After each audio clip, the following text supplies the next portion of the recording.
This episode is brought to you by Roundtable Group, the experts on experts. We've been connecting attorneys with experts for over 25 years.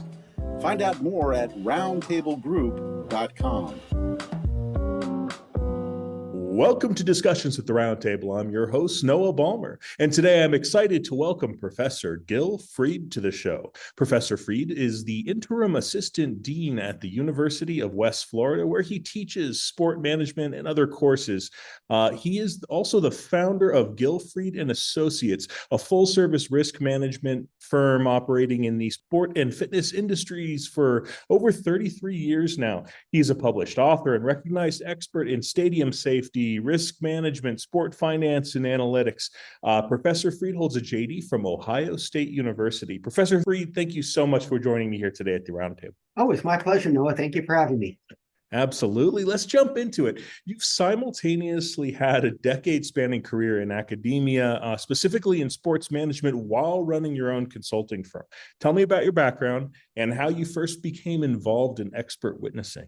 Sure. So I have the typical non-traditional background. I was actually a badminton player and played at the highest level in the U.S. and played internationally as well. I was actually a bronze medalist for the United States in the Maccabi Games. And I started coaching, got into the coaching. I was the head coach at Stanford University, and then I was recruited at Ohio State to coach their program. And while I was there, I was able to get my master's degree in sport management and my law degree. So I put the two together, and I was working in sport law in San Francisco, representing stadiums and arenas. Wow. I wasn't, Tom Cruise. I wasn't Jerry Maguire. I never represented athletes or anything like that. My focus was always stadiums and arenas and how to make sure they're as safe as possible.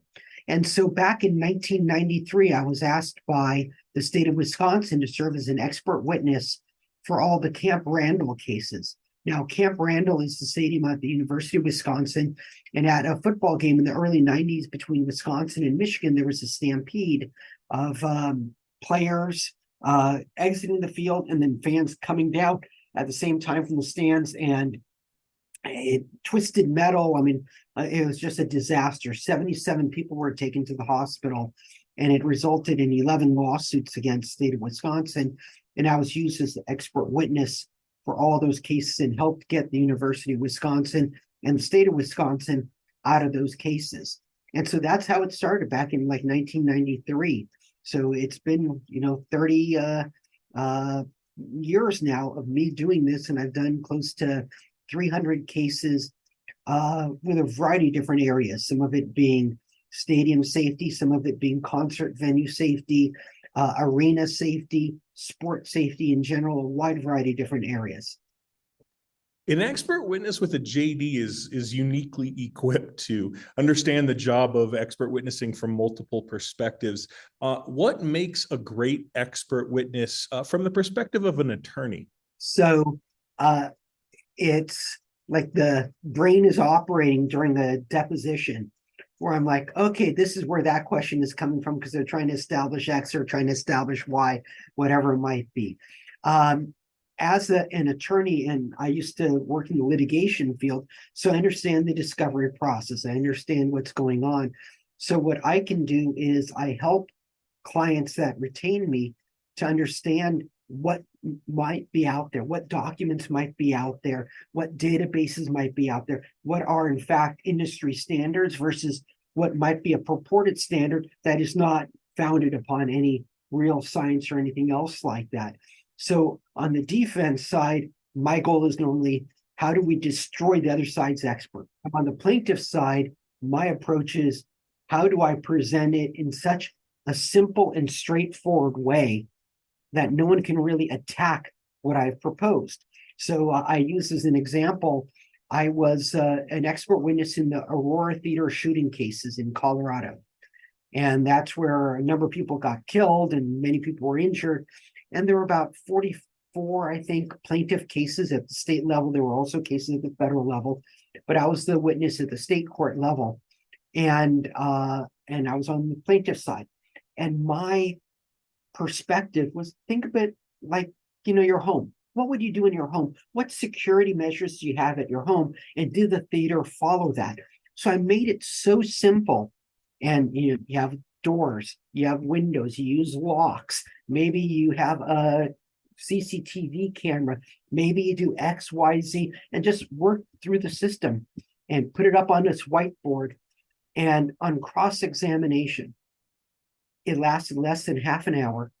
They didn't ask one question about my theories or anything else like that, because they realized it was so simple and something that no one would really want to challenge, that all they were trying to say is, well, you're not a movie theater expert. And I was like, yeah, I said that from the very beginning. I'm a special event expert. And it just so happened that this special event happened at a movie theater.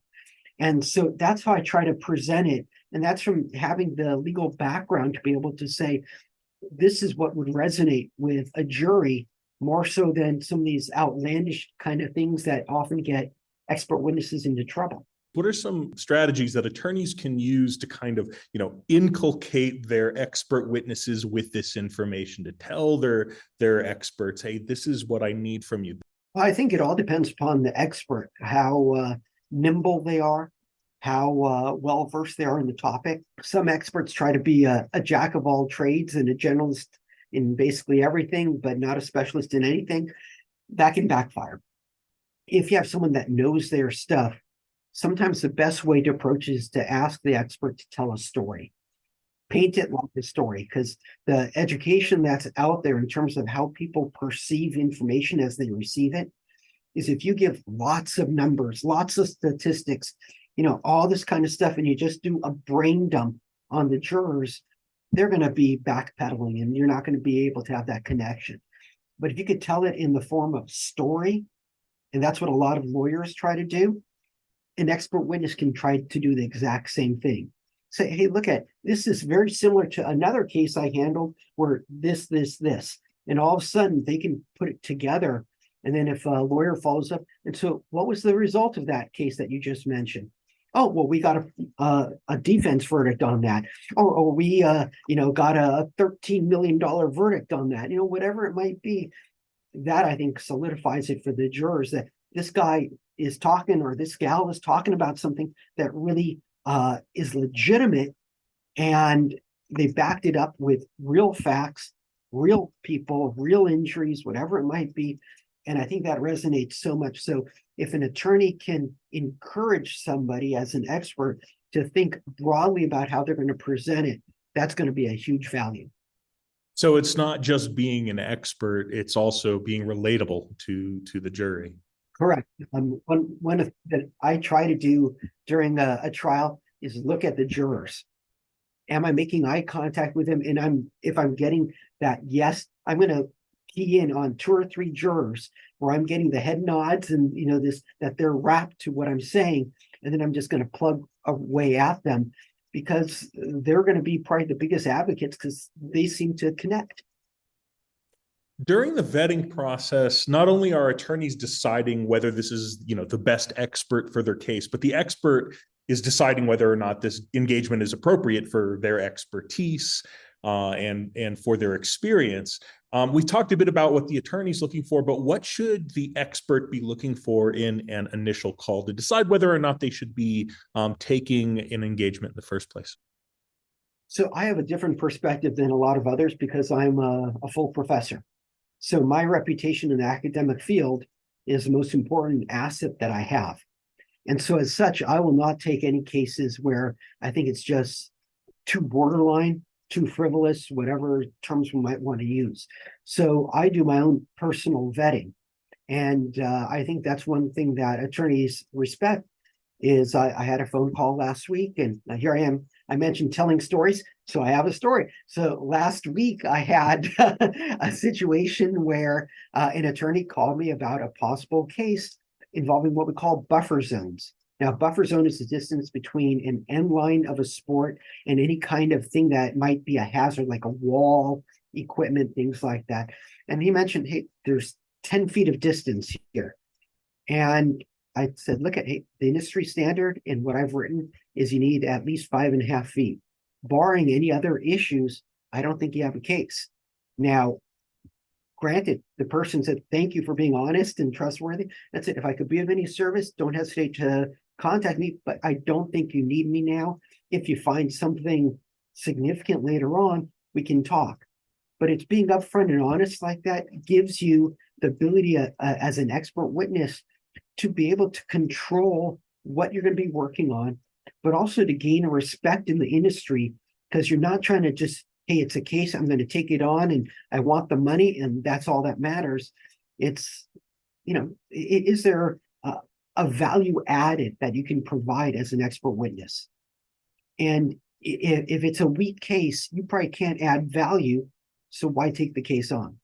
Do you have to turn down a significant number of cases? It depends how you define significant. So for me, I turn down regularly a good number of cases, but I'm lucky enough that I also have a strong book of business, so to speak, of attorneys that have used me in the past, and they recommend me to others. So Sure. I advertise anywhere. I do have a web page. I do work with organizations such as Roundtable and stuff like that that might refer me out to people when they're looking for an expert, but I don't have any of my information in any directories or anything else. I find that when you do a good job, people take notice. And I can't tell you how many times I've been like on the plaintiff side in a case against let's say like an NFL or Major League Baseball stadium or something like that. And the second the case is over, I get a phone call from the opposing counsel saying, we liked how you worked. We have 2 cases that we're defending right now.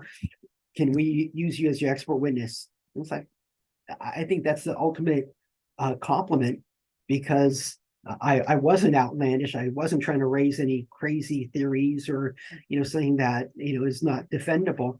And I think attorneys respect that. So I don't get, like some experts might get, 5 cases a month or whatever it might be that come in.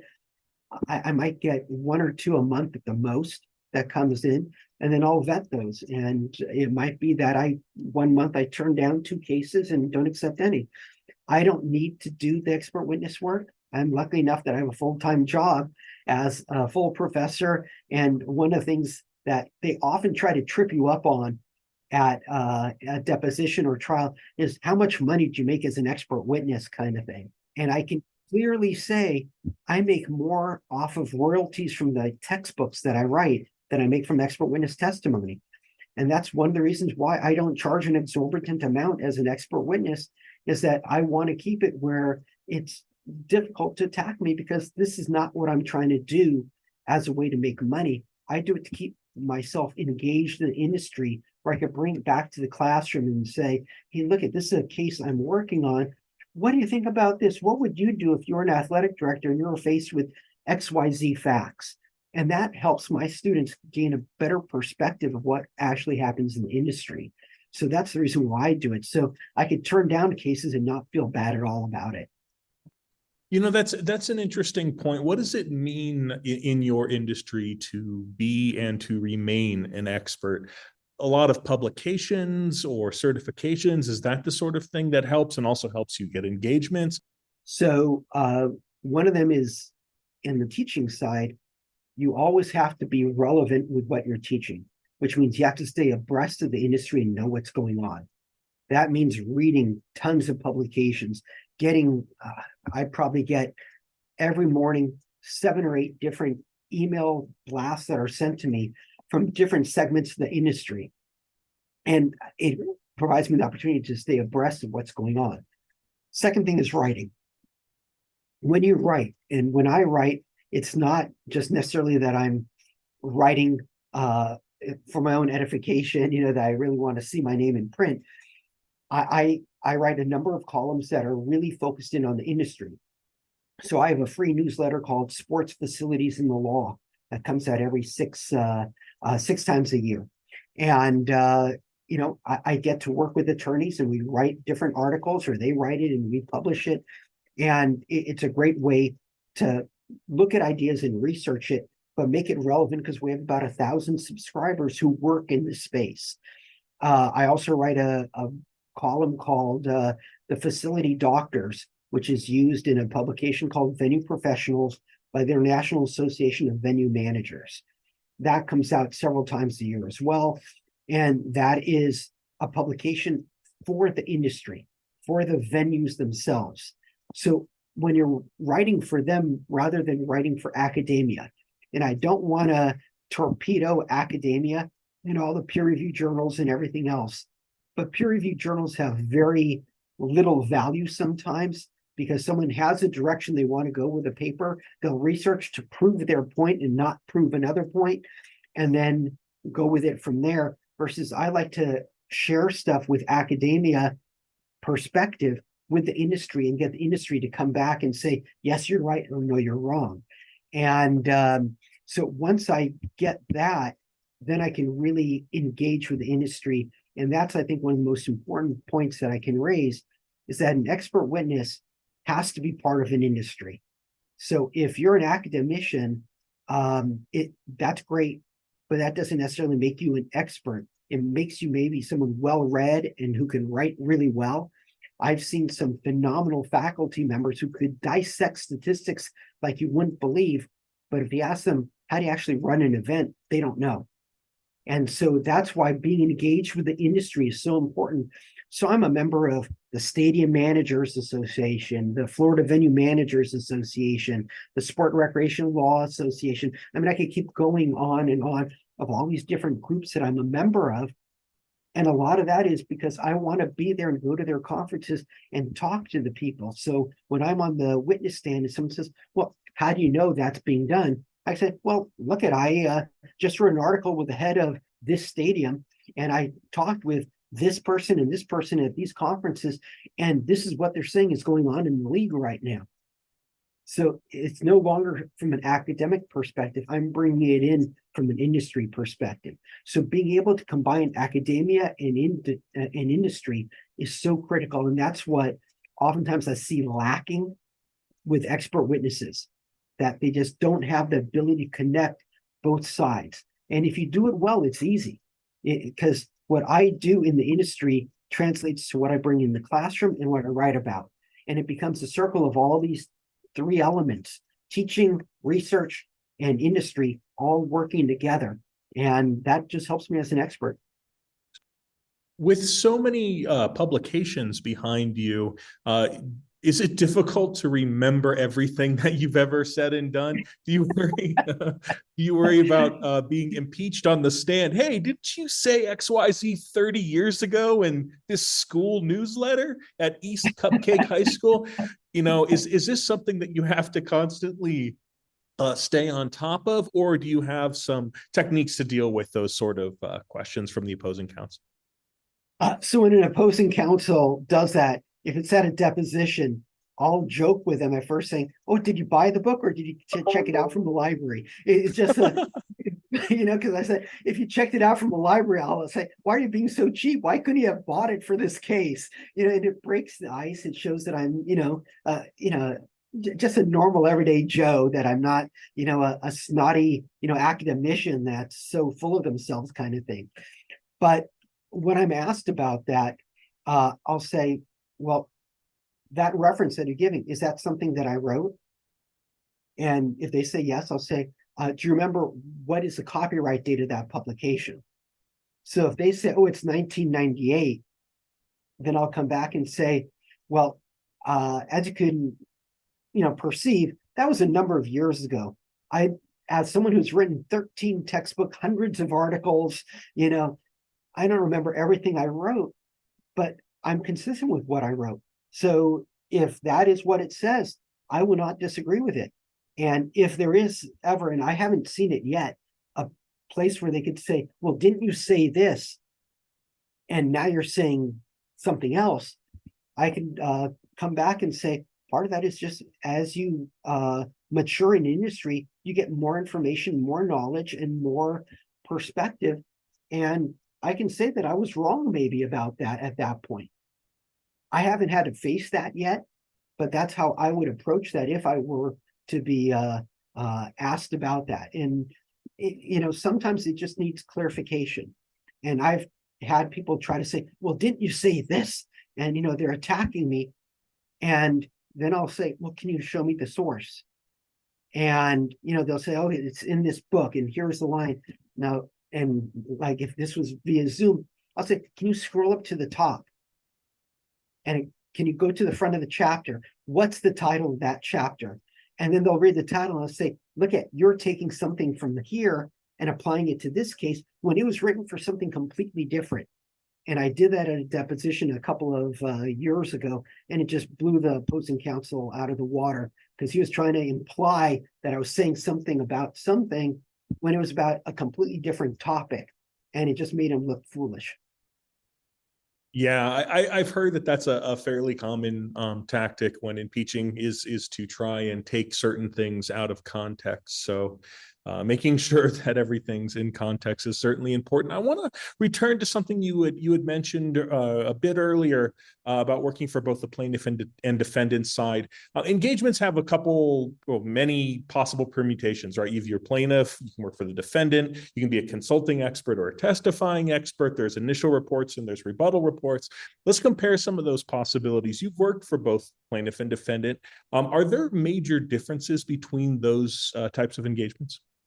From me, not that significant. And the reason why I say that is that I approach the cases just the same. I think on the defense side, I might have a little more latitude that I'm given to try to destroy the other side's expert.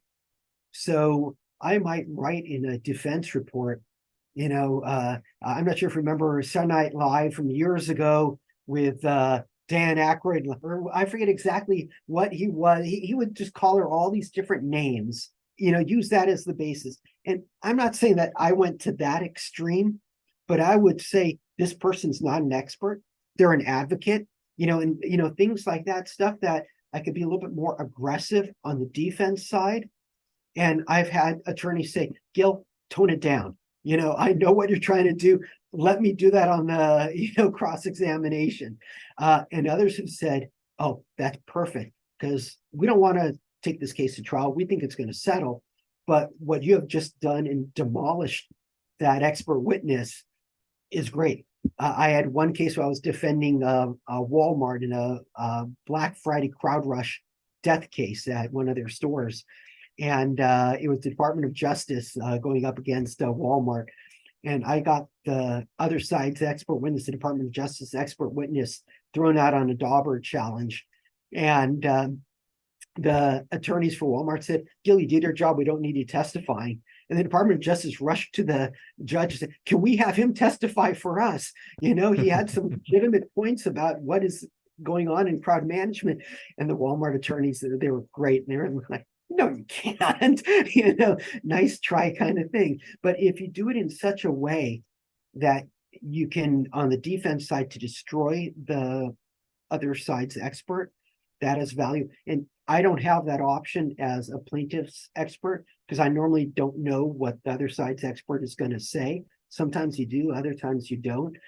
So I try to be preemptive. So I think that is seen in a report that I might write where I might say, look, at the other side might say X, and here I'm going to rebut it. And so even though I might not know exactly what they're going to do, if I can knock down some of their claims on the plaintiff side from the very beginning, that might have value for moving the case forward, or at least raising some triable issues to overcome summary judgment. Because oftentimes on the plaintiff side, that's their primary goal, is that they think if they can get beyond summary judgment, that maybe the case is in better shape to settle. Let's talk about changing expectations for an expert witness. You might be brought on as a consulting witness where you're not expecting to take the stand, but I've heard from some of my interviewees that occasionally that job shifts. Is it important that expert witnesses, even those that are engaged as consulting witnesses, are prepared for depositions and testimony? So I really can't talk much about that because every time I've been retained, it's been under the assumption I'm going to be testifying at trial. And that is my perspective, is that I'm not going in as just a consultant. I'll consult with you throughout the entire process, but I'm running this like I'm going to be testifying. And in some of the cases, like one of the famous cases I was involved with is the Stowe case. And that was San Francisco Giant fan who was attacked at Dodger Stadium, and we got a $13 million verdict. against the old ownership group of the Dodgers in that case. And I think they started off with 7 or 8 experts on the plaintiff's side. And when it came time to trial, I was the only expert that testified.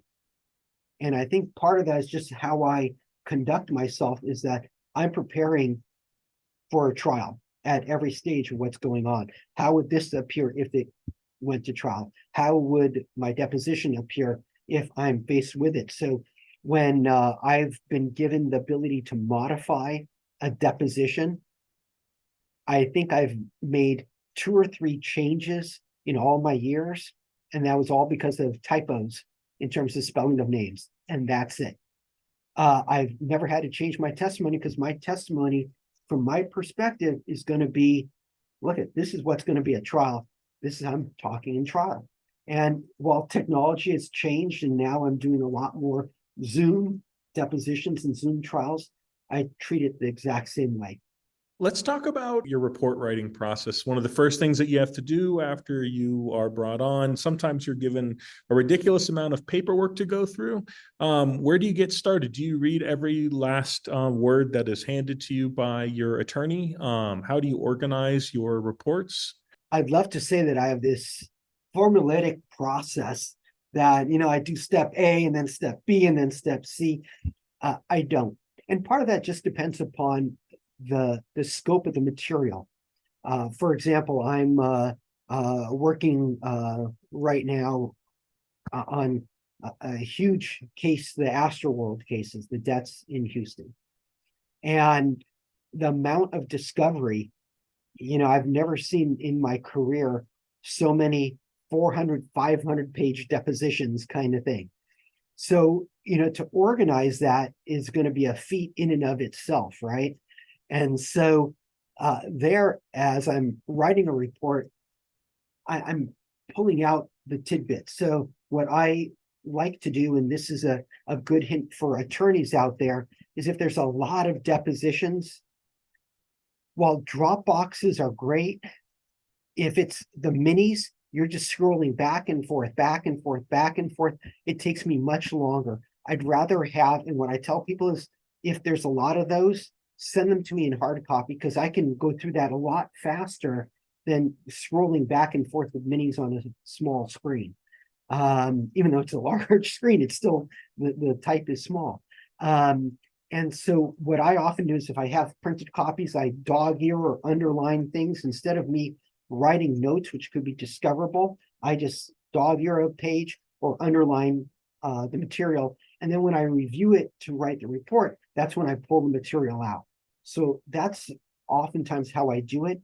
And if there is something that comes up like, wow, this is the aha moment, or the smoking gun, or something else like that, then I might go and say, hey, look at it. Even though discovery is going, I'm going to write this gem of a piece for the report. So all I have in there is the name and that one piece of information until I move it forward. But once I move forward, I just sit down with an entire file, go through it, and then pull out what I think is important. Because what my perspective is at the start of a case versus at the end when I'm writing a report or testifying can change dramatically. Because I might find certain things, and I often tell a lawyer, say, hey, look, I was going through, and this is what I saw, and this is where I think I want to go with this report. And I can't tell you how many times a third-party perspective who has read through the material comes back and shares something where an attorney would just be like, wow, I didn't even think about that. I've been so engrossed in this case. I was just thinking about this claim, and you just raised a whole new claim here that I never thought of. And I've had that raised a number of times by attorneys, like, wow, I would have never thought to add that party, or to do this or to do that. Wow, thank you. And I feel that's part of doing the job, and that's part of the process, is that it's an evolutionary process. If you come in saying, I'm going to find the person guilty, or I'm going to find them responsible, or whatever, it's not going to work. You let the facts dictate where it's going to go. And as you go through that process, I think it's going to reaffirm what you might have had as initial ideas. And sometimes it can contradict. And I've gone to attorneys and told them, look, you know what? You said this, this is what the facts say. I'm no longer comfortable going forward with the case because I don't think you have a case here. And I think they're appreciative of that because it will save them money instead of running after a case where there's very low likelihood of winning to something else. And I've had that with a couple of cases, especially some of the fight cases at stadiums where I've been able to say, look, there's no knowledge of pre-existing issues. The person was at their assigned post. They were doing what they were supposed to do. They had their roving tees. They did this, they did that. And, the record speaks for itself. I don't think you have a case. And they dropped the lawsuit. And because they realize if it's going to be a dog, let's get out quickly rather than investing more time and energy in the case. Right. So, and speaking of time and energy, do you feel that you are typically brought on early enough in the process to be able to help in those ways, to find the new things and for the case to change? Or do you find yourself having to write your report, on fire because it's due in 48 hours? I would say it's probably about 50-50. Looking at 30 plus years of doing this, I really think it's about 50-50. And with that, there are a number that bring me on before they file a lawsuit.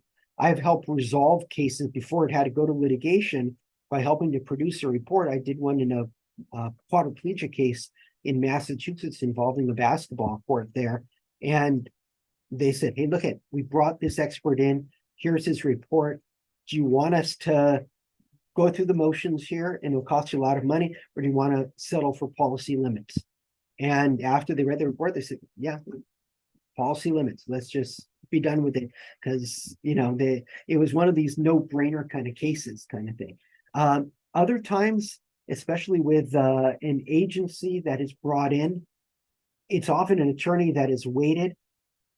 They thought they could find somebody. They haven't found the right person. And then they go to like the round table or another group, whichever one they go to. And they'll say, hey, look, we need an expert. And so I'll get those phone calls where it's like, hey, look, this attorney is desperate. They have a week before a rebuttal is due, or they have to file this or have to file that. And are you willing to talk to them? And I'm willing to talk to them. Definitely, that's not a problem at all. Whether or not I could help them, if they tell me, hey, we're going to have 40 depositions for you to read in a week, I'll be saying, thank you, but no thank you, because it's just an impossible task. So attorneys just have to think about it from that perspective of don't set your expert up for a failure, because I've never and will never do a report that's based upon what an attorney says. I have to have it based upon the record, and I'm not going to skim through depositions, because that's where you make mistakes. You make mistakes when you try doing things fast and not accurate. I want to read the entire deposition, because I might find something there that the attorney might have thought was a small little item, but I could take a look at that and go like, you know what? That for me is the smoking key, because that shows that they didn't understand the process or the industry standard or whatever it might be, or they didn't follow a policy and procedure. So that's why I have to be able to do that. And so if you push me, I'm going to back away, because I'm not going to be able to do my job effectively.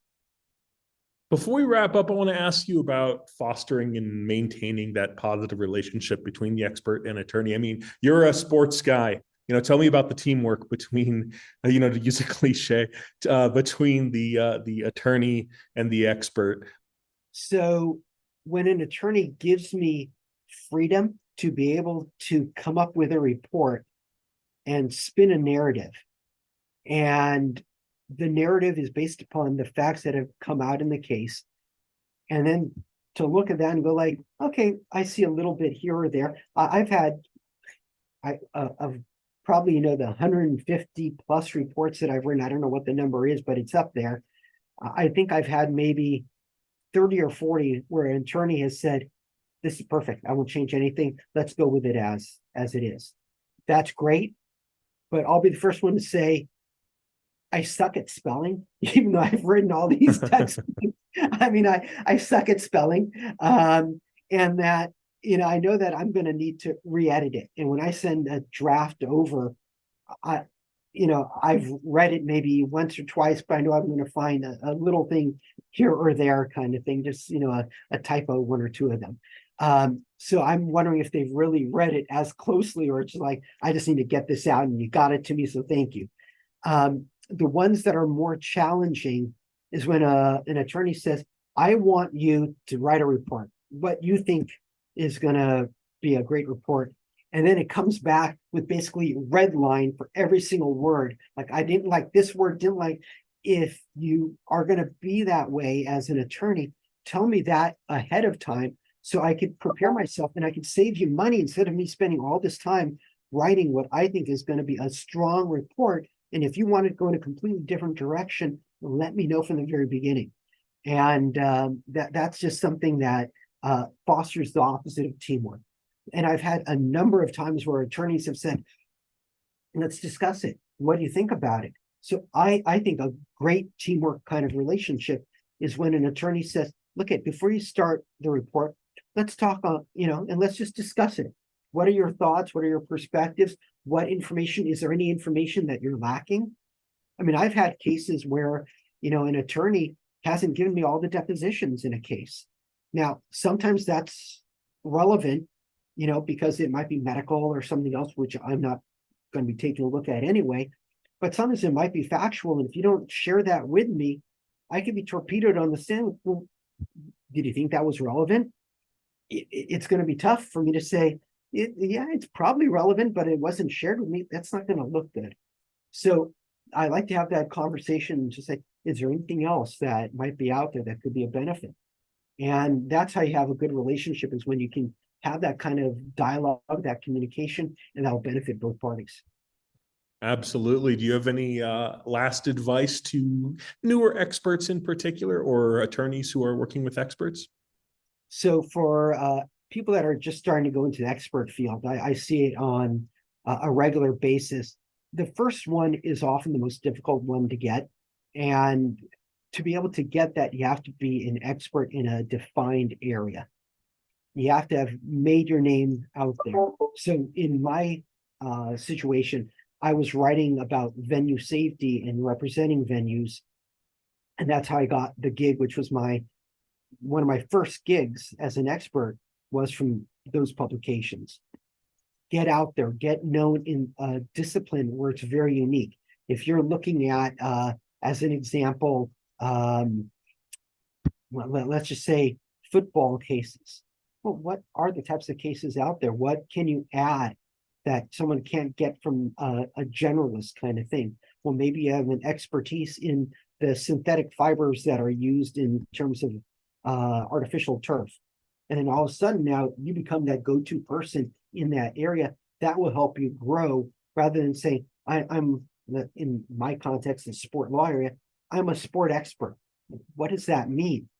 There's so many different areas. So if you are an expert because you've been a PE teacher, well, then work on that. Become the expert in that in terms of how to understand curriculum and how to understand the social development of kids in athletics and stuff like that. And that can help you with understanding of the progression of skills and those kind of things.